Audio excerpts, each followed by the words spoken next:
We've developed 4 different scenarios, and we're going to go through the scenarios in detail, and then we're going to have Bill Lee come up and talk about the economics and his market analysis.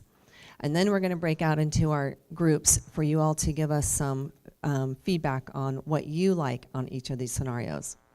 We're not asking you to choose one particular scenario, because these scenarios, we can choose elements from different scenarios to put together to make the preferred scenario. So tonight, as you're listening to the presentation, if you see something you like in scenario 1, but you see something you like in scenario 4, we're going to have you do an exercise where you'll tell us both of those. It doesn't have to be all or nothing one scenario. The scenarios, we have 4 scenarios. The first scenario has very little change, and the 4th scenario has the most change. And we're looking at this as a 10 to 20 year horizon. So when you see these things, don't think, oh, this is all going to happen tomorrow. This is a 10 to 20. We're looking out. It's a long-term vision for your downtown. So before we go into the scenarios, I just want to talk a little bit about what we're seeing across the state, across the nation in downtowns today. We're seeing a big change because of online shopping. Amazon has really changed the retail market, and as you probably all know, and what it's doing is it's changing the way we use retail, and it's changing the way we design retail, it's the size of retail, and the way we use downtowns as well. The retail experience is also changing. We used to use our downtowns to go down and shop to get services.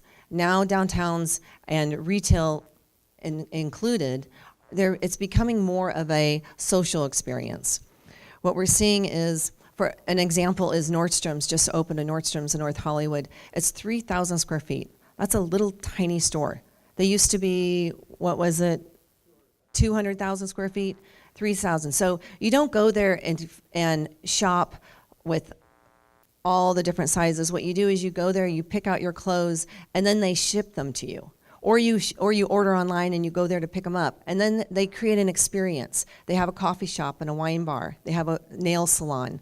They have a place for you. It's more than just shopping. It's creating an experience. And that's what we're seeing with Apple. That's what we're seeing with many stores. They're really creating more of an experience within the store.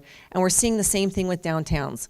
Our downtowns, to really make a successful downtown these days, we have to create an experience. We have to do a lot of placemaking. And along with that is the changing land use and parking demands, and we have to keep up with the changing land use and parking demands. The square footages are different, the building sizes, the building heights, the parking is changing for a lot of different reasons. And we have to design our spaces, and we have to design our buildings to be much more flexible. So our parking garages, we need to design our parking garages flexible because we know that there's autonomous vehicles on the horizon. We need to plan our buildings more flexible. So if it's an office one day, that it can be turned into a commercial building in the future, or residential. Uber and Lyft and car share, it's changing the way we design our downtowns. We're designing drop-off spaces, less parking spaces, and more drop-off spaces. We're seeing housing developments with less need for parking. People aren't having 3 cars as much today as they were in the past, and the younger generation is really choosing. We're seeing more and more younger generation choosing to use car share rather than having multiple cars per family. The autonomous vehicles. I go to some communities and they say, oh, that's never coming to our community. And I show them this picture, and this is a picture of an autonomous vehicle in Los Altos. And I always tell them about Los Altos. They're there already, you guys. They're coming. And probably Lyft and Uber will be one of the first to start using these autonomous vehicles. And I included planning for the future, and that's planning for flying vehicles. It seems Jetson and out there, but they're coming. They'll be here within the next, some people say 5 years, but for sure within the next 10 years. I'm working on a project right now where they're fabricating these vehicles for the Bay Area, and they will be out and about for our new taxi service. So downtown vitality, we heard from the community, we want to have a more vital downtown. We want more activity. And so what does that mean? What makes more activity? And Bill's going to talk tonight about the economics of that and the market and how that plays into creating more vitality. We also have to have policy, land use and parking policy, that don't create barriers for people to redevelop their properties, but entice people to redevelop their properties. And last, we have to use placemaking skills. We have to create a place that'll attract people to come down, not just to buy that cup of coffee, but to buy that cup of coffee and stay downtown, take their kids to a playground, or teens to come down and play. So we really need to think about ways that we can have some placemaking in downtown Los Altos. So we heard Dave's presentation that people wanted to see more activity in downtown. The other side of that equation is people love Los Altos. They love the downtown village character that is today. So our challenge is, how do we balance keeping the downtown character, village character that we have today, but get some more vitality in the downtown? So tonight you'll help us tell us what activity level you like. So to start with the scenarios, you're probably familiar with our boundaries. We're really just focusing on the downtown triangle. You know that now we have a lot of single-story buildings. We have 3-story, 2-story, a variety of building masses today. And on scenario 1, like I said, we're really keeping this very similar to what you have today. So we're not suggesting any changes in building heights in scenario 1. What we are suggesting in every scenario is that we look at the land uses allowed in the downtown and update those, because across the board, those need to be current. You need to allow, and Bill will go into what type of land uses will help add vitality to your downtown. We also are suggesting a changing in the parking standards on all scenarios. But on scenario 1, very little physical change is being shown.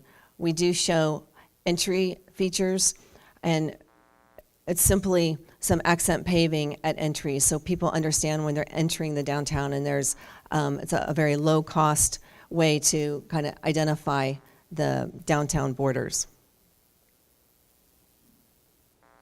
We're proposing the parking, the gray that just got dark. I'll do that again. That the parking plazas stay the same. We're not proposing anything on that. So you see a picture of the existing parking plaza. As we go through, you'll see that the different alternatives, the different scenarios will take advantage of those parking areas and come up with different ideas for those. So what this is your existing scenario. We've done some digital modeling to see what exists now today. We're kind of hovering over the park, Foothill Expressway, Main Street coming down, curving, State coming back, San Antonio, we're right over there. So just to give you a perception of what is there now from a building height standpoint, from the relationships of green space versus automobile space versus people space, and how tall things are. We just want to start to add that third dimension. And this is where I think it really becomes impactful when we start to talk about the level of change. You know, this first scenario is talking about 10% roughly, and we'll get more into numbers. I'm not the number guy, I'm the picture guy. But Bill will guide you through the numbers. But really, what does that mean? What does 10% look like? Are we saying 10% of everything? Where does that come into play? So what we've done is work with Bill, look at some opportunity sites, look at some potential buildings that may be in need of some repair, and look at how 10% could really come into town. Does that mean one building per block? No. Does that mean one every other block? Maybe, roughly. This is all within the existing zoning, so everything's 2 stories where 2 stories are allowed.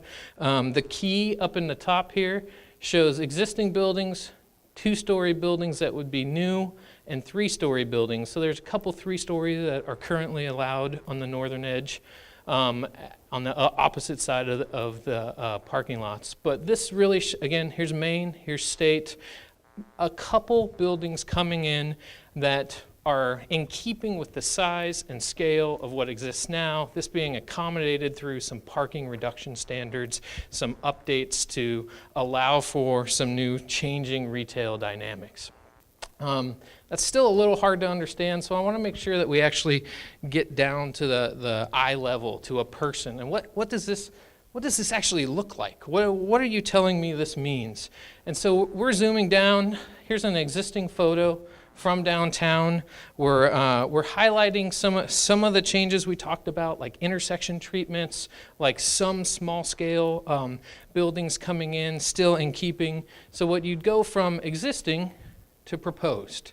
There's not a lot of change. It's enough where we can enhance the public realm. We can make there feel like there's a little more pedestrian importance by really slowing cars down and placing a little more emphasis on people. Maybe a new building comes in of a similar size and scale of what exists now that could either accommodate some office or flex space upstairs. But really, it's what we consider a small level of change to the overall character. And that's the focus of Alternative 1, focusing on what's there, working within the existing constraints, and still trying to have some level of vitality come back to you. So now for scenario 2. You see where the blue circles are. We're calling these our primary entries, and we're suggesting some entry monumentation that would accent this, that would have maybe a column, some signage, some landscaping. So we really create 2 primary entries to celebrate entering downtown Los Altos. We're also suggesting adding some paseos to connect Main and State with either parking areas or other activities. Now, when you see your maps, don't look at them and think, oh my gosh, that's my building. They're knocking it down. We're not saying that these would be exactly in these locations, but if we put in the vision that we should look for opportunities for paseos, sometimes it works for businesses to have a paseo because they actually get more frontage all the way along the paseo if they have enough properties side by side. So we're looking for opportunities for that. Here's a photo of an existing paseo in another community. You can see it really gives opportunity for outdoor dining. On this paseo, there's restaurants, there's a coffee shop, there's an ice cream parlor, and it really connects 2 of the main streets in town. The other thing that we're talking about are connections. And we're showing 2 primary connections. We heard from the community, really want to have a stronger connection between downtown and the Civic Center, and between downtown and Lincoln Park. So we're giving you some different options that we like feedback on how do we want to connect to the Civic Center. And this one is suggesting an overcrossing at the Civic Center, and it's suggesting an undercrossing at Lincoln Park. We also heard people say they want to place a central gathering space. So what we're showing here is a central gathering space right in the heart. It's in one of your current parking plazas, right where the yellow is. You see that come in. And we see this as an opportunity for outdoor dining, businesses to expand out onto that. It could have play structures, it could have things for young children, it could have things for older children, or it could just be all dining. But it gives you an opportunity to really have some kind of central gathering space in your downtown. Parking. So the dark gray parking shows existing plazas and that would stay at grade parking. The dark blue shows, if I can point with this here, the dark blue with a dashed line around it, that represents underground parking. We also heard loud and clear about a live theater, introducing a live theater in the downtown. So on this one, we're showing a live theater in this area that just shows a blow up of creating a live theater and a plaza right outside that live theater with parking underneath it. We also heard we need more people downtown. And if we add offices, we get some people downtown during the day. If we add housing, we get people downtown in the evening. So what we're suggesting here is we use one of those plazas to add some affordable housing or workforce housing, either one. So the yellow shows where that affordable workforce housing would be. And here's an example from another community of an affordable housing project that's in a downtown area. Again, we go back to existing and then the 3-dimensional version. But there's a lot more attributes to this. The first thing we're talking about is that sort of enhanced entry, right, at Foothill and Main, whether it's some sort of monumentation. It's more than just intersection treatment this time. There's some signage. There's a sense of arrival. There's a sense of threshold, if you will. Also, as far as getting people there, we're looking at the undercrossing underneath Foothill and the overcrossing at the very top of your screen to connect to where we are today, over across into downtown, providing a much safer pedestrian access. Some of your parking plazas are utilized in other ways this time. So here is where we were talking live theater. There's a plaza, and there's access to get underground parking in there that will accommodate not only what we're taking out there, but also some additional. The affordable or workforce housing apartment scenario happens on this parking plaza. And then one of the ones I think everybody's most excited about is sort of the central plaza. And this really came from what we heard from the community, what we heard from some business owners about outdoor dining. I think when you look back at Dave's list that he represented, the top 5 were just give me more food, please. So to find a place to do that all, a synergetic sort of hub, if you will, this makes a statement. It says we're replacing vehicular spaces and providing more people spaces. So that's what we're looking at right here in the central plaza. Did I miss any attributes, Debbie?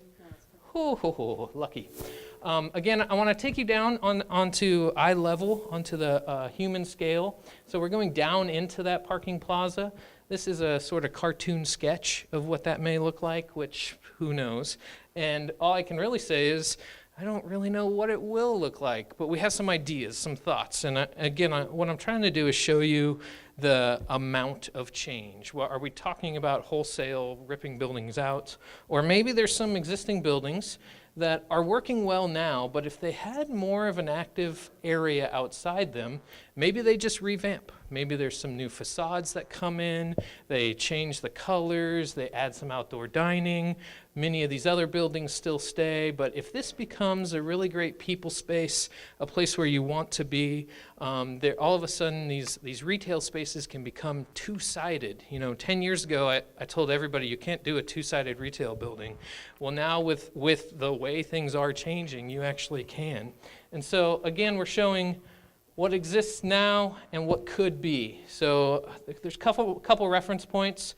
These buildings stay. This building actually stays and just gets a facade improvement, becomes a cafe. It's opened up to outdoor dining. This becomes sort of a dining hub. There's an area to walk. There's a small area to play. It almost serves the same sort of functions as the 3rd Street Green does that you set up occasionally during the summer.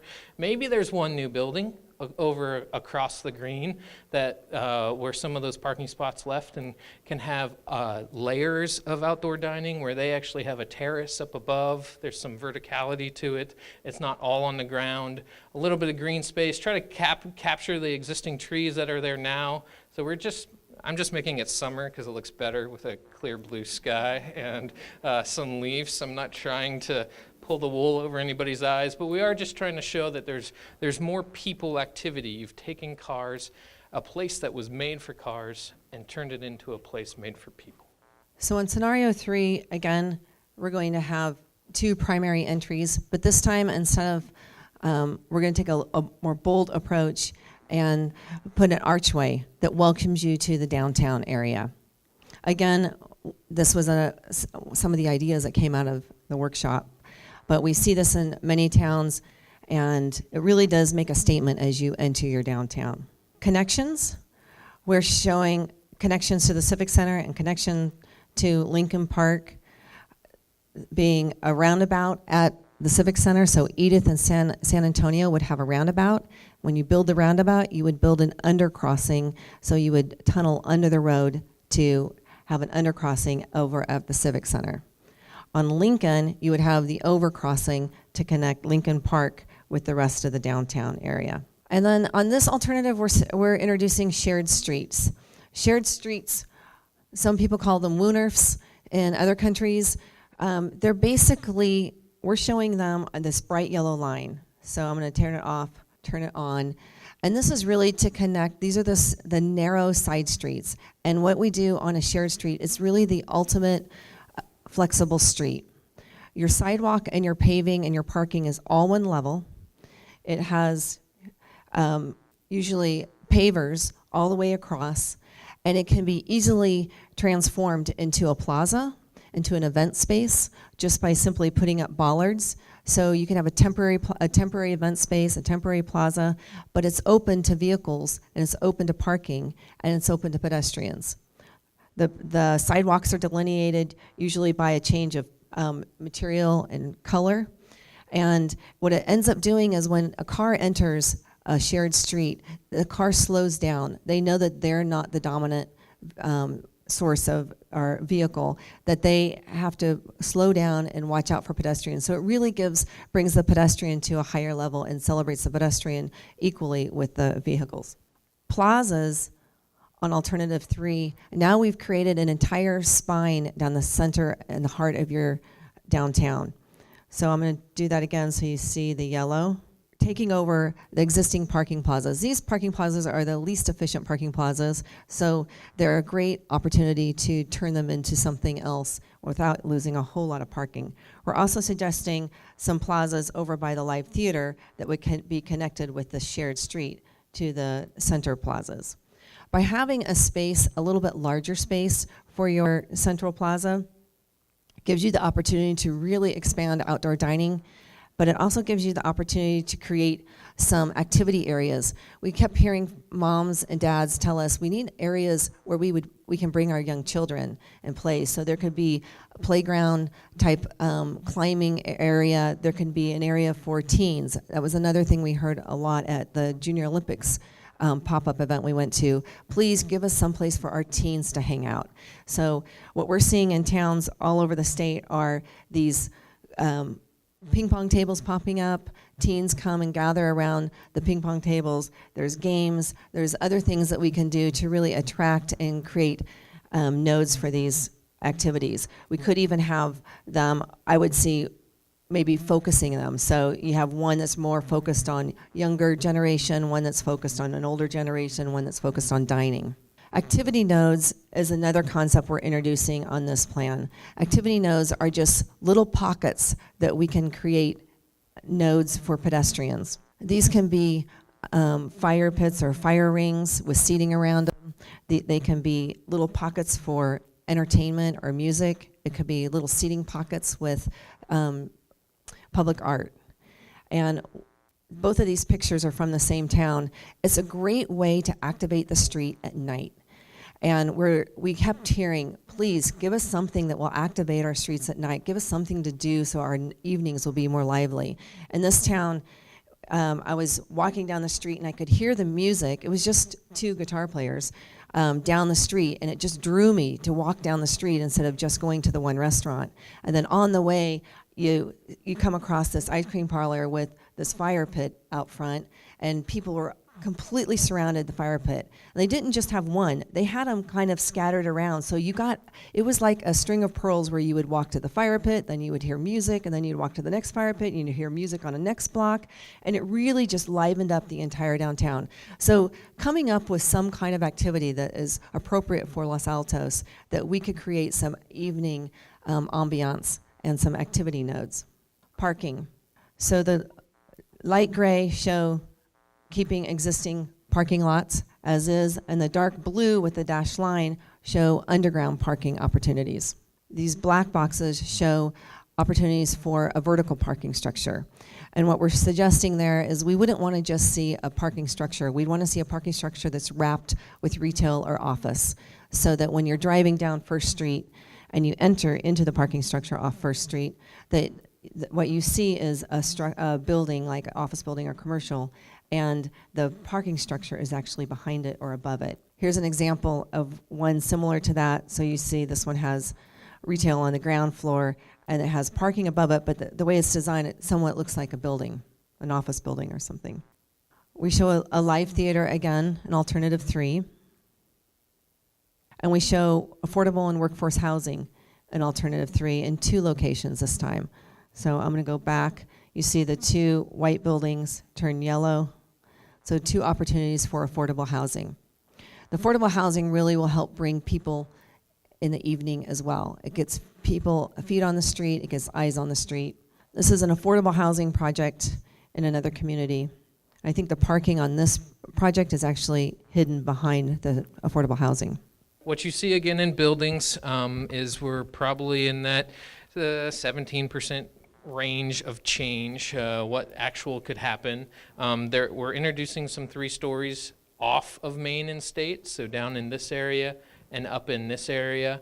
That's one of the things that really makes that affordable housing a little more feasible, is going to that 3rd story. It's the economics of scale that just is almost needed.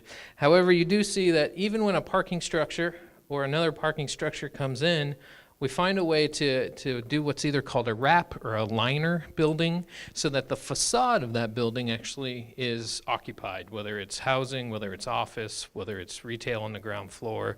You don't actually go down First Street and stare at cars. Instead, you're still engaged with that street wall that is building.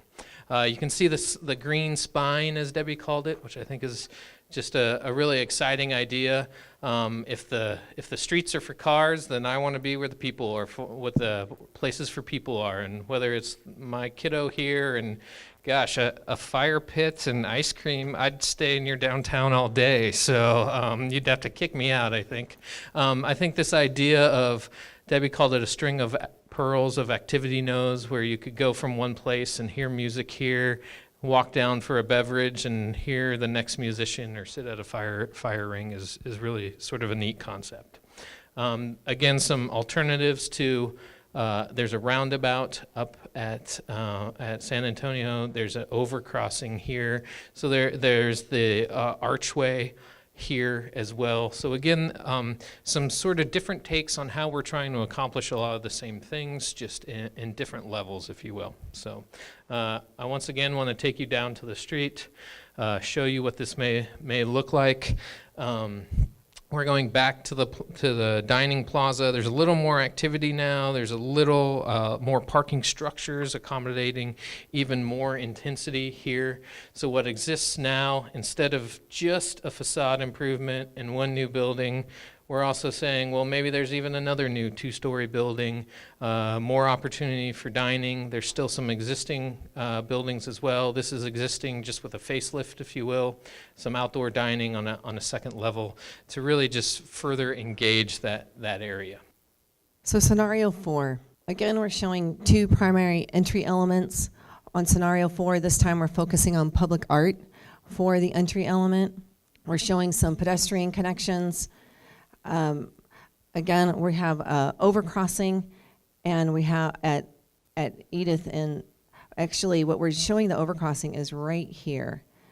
So we're on San Antonio, and we're connecting a little bit lower, so we connect to this plaza and create a little walkway behind these buildings to come down. And then we show an undercrossing over on the Lincoln Park side.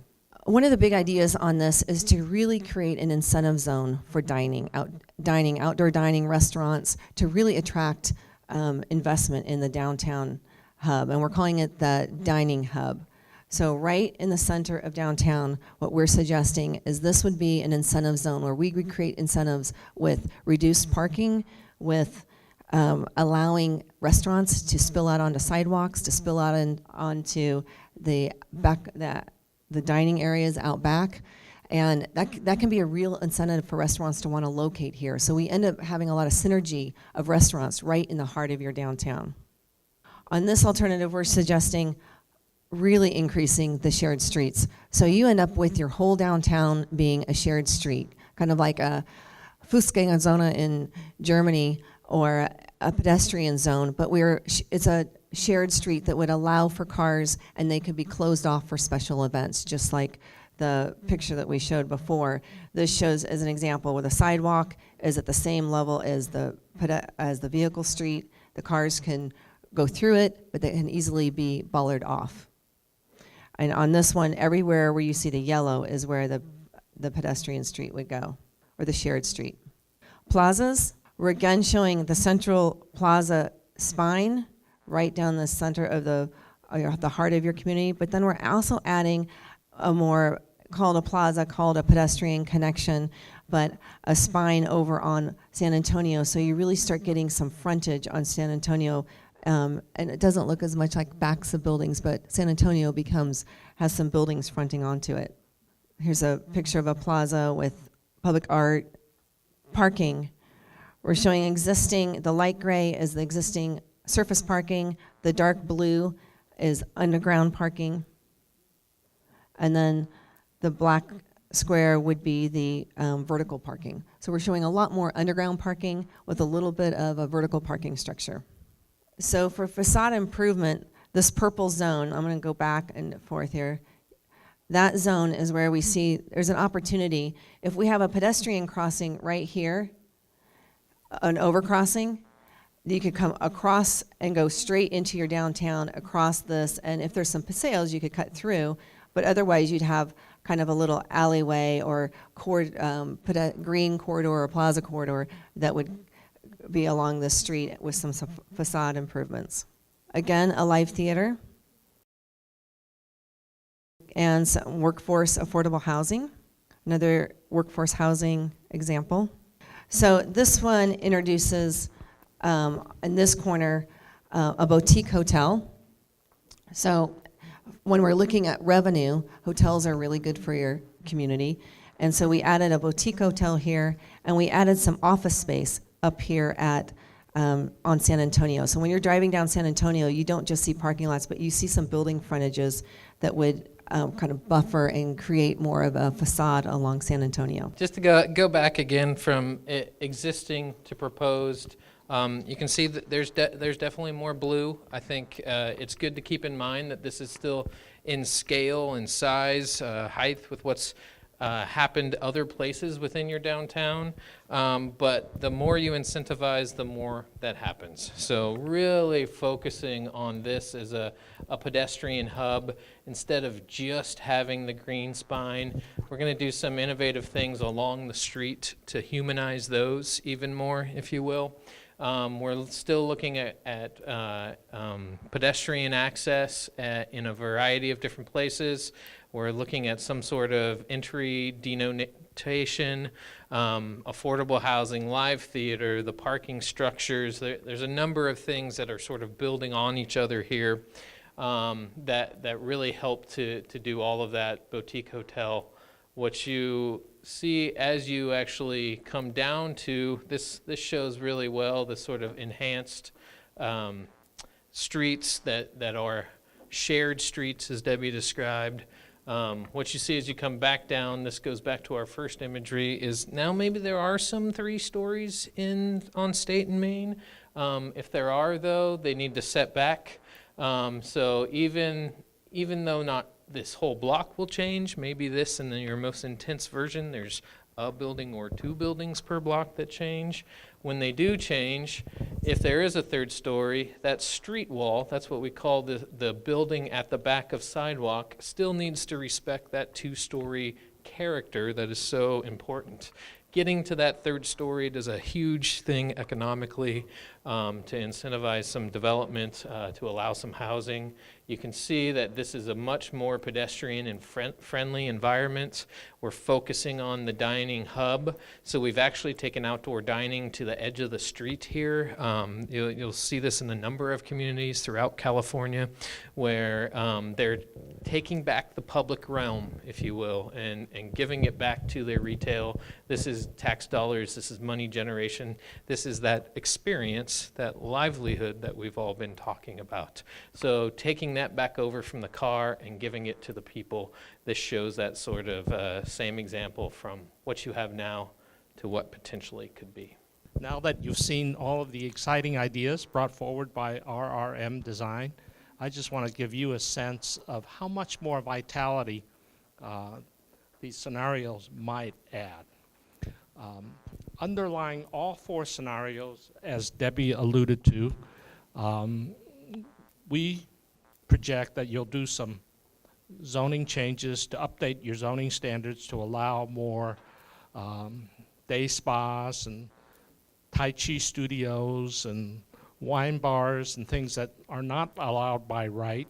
I think such moves would give your property owners more flexibility to release and have less vacancies downtown and contribute to more activity. We believe, given the supply of parking you have downtown and the fairly antiquated parking requirements that you have, that the parking requirements for your downtown should be updated. Rather than thinking in suburban terms where every building, every use has to have its own parking, effective downtowns that are pedestrianly very active believe in centralized common parking, which you have, but it's an idea that can be reinforced. So we recommend that in the parking district that you reduce the parking standards to 2 per 1,000 for commercial uses. That's office, retail service, and you keep it the same for all these commercial uses, because that way if a tenant leaves and another one of a different use comes in, the landlord doesn't have to provide one more parking space. That constrains that releasing of the space and facilitates more tenants and more activity downtown. Also, the most important aspect of development economics in an expensive land area like this is parking. And parking now is 50, 60, 70,000 a space underground. So having suburban type parking standards makes your development basically unfeasible at 2 stories. We don't think you need that much parking. We would recommend that property owners have the option of not building all of that parking on site, but have the option of paying a parking in lieu fee that contributes to the construction of central facilities. So a small property owner, let's say he goes from 1 story to 2 stories, he can just pay the fee rather than have to try to fit parking on site, which he cannot do. So we're recommending, based on experience in other cities, that $25,000 is probably a good starting point for a parking in lieu fee. For properties outside the parking district but still in the downtown, we recommend slightly higher standards, 2.5 per 1,000. Hotels, we think 0.8 per room is probably about right. Having your current standards geared to the number of employees means you skew the incentive to lower end hotels and lower service hotels, so I don't think you want to do that. For scenario 1, we're assuming zoning height remain in place, and you accumulate money towards future parking. For scenario 1, just given these policy and zoning changes, we think you'll get some development over the next 10 to 20 years. Most of it is going to be office, probably some residential, and some additional retail, but also some of your existing retail space will probably be renovated or taken out with new shops coming in. I don't think you get a great deal of net gain in retail space. Scenario 2, Debbie went through it with you as to what we're talking about here, but primarily some garages and allowing 3 stories long in the San Antonio neighborhood. So it's a little bit of height increase here, and you get a little bit more development. And again, the majority is office. The highest best use is office in the downtown, but having complete office domination is also not entirely desirable. Scenario 3, more parking. As you provide more of these pedestrian plazas and take out the existing parking, you have to build more parking. So there are 2 above ground garages and 2 subterranean garages. We also allow more height, 3 stories in the San Antonio neighborhood and 3 stories with setback on First Street neighborhood. Again, you get more development because of the height increase and because of subterranean parking and giving you more street frontage.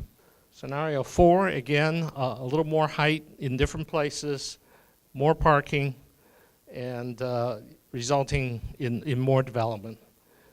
You can see that the office goes up, all the development goes up.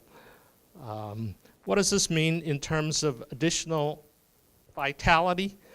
Well, as an economist, I've got to be able to quantify that vitality, and that's not so easy to do. So I'm using retail sales as a surrogate for vitality, and based on our market work previously and based on detailed discussions with some of your local property owners and real estate interests, comparing residual land value of new development to your capitalized value based on current rents, we can weigh the probability of buildings and properties changing. And we made a number of adjustments and assumptions and estimates based on that. Your current downtown is about 1 million square feet of retail and office. And your sales is about 150 million. In terms of activity, I eliminated the office and business sales, so it's maybe 135 million. So these are base numbers we're working against. We use future retail sales as an indicator of increased vitality.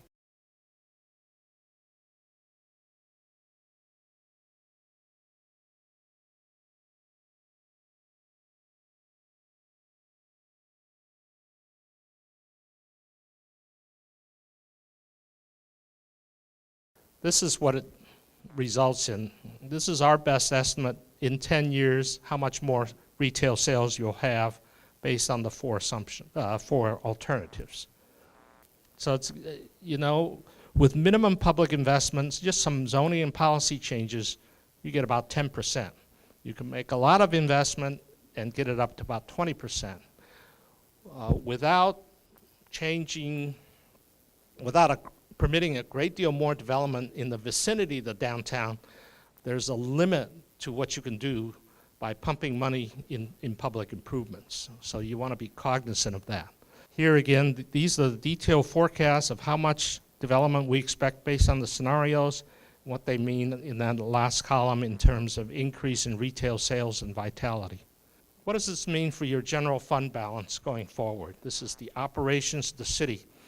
The major revenue items are property tax, sales tax, other taxes, license and permits.